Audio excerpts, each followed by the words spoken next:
We came this afternoon, to pay our homage to Tshidi Madia and just to say to the family, her father and siblings and her aunts, that we are not only with them in our prayers, but we physically had to be here.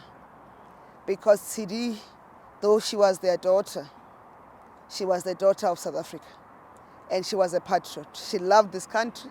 She fought for this country. And it's very difficult to say for a person who's a journalist, who's in the media space, to say they supported the country.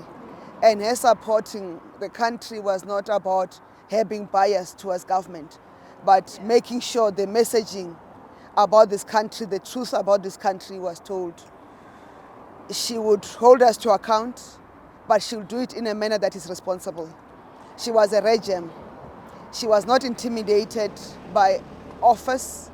She was not intimidated by an issue. She confronted it head on. And she'll go miles to fight for the country. I'm sure all of us will remember when she fought for the voice of South Africa inside the White House, at the Oval Office.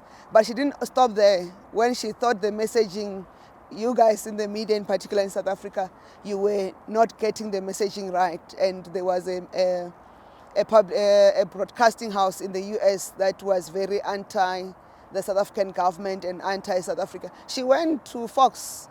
She had an interview at Fox and set the record straight, and she was not intimidated by that platform.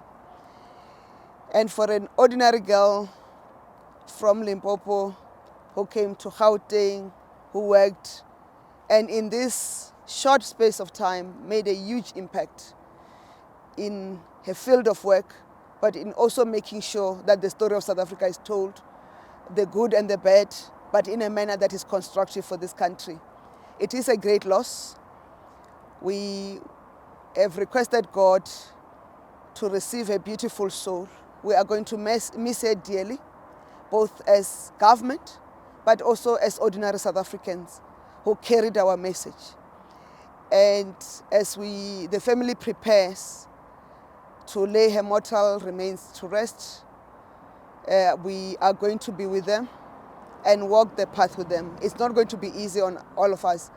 I know that next week when we do a post-cabinet briefing, the questions from Tshidi Madia will be missing. And that is the first void we will fill. So we had an interaction with the family. They will do the necessary announcements when they are ready through the family spokespersons. And we have paid our condolences. Depending on the arrangements, I'm sure some of us, in particular from GCIS, will join the processes of a send-off. Thank you very much.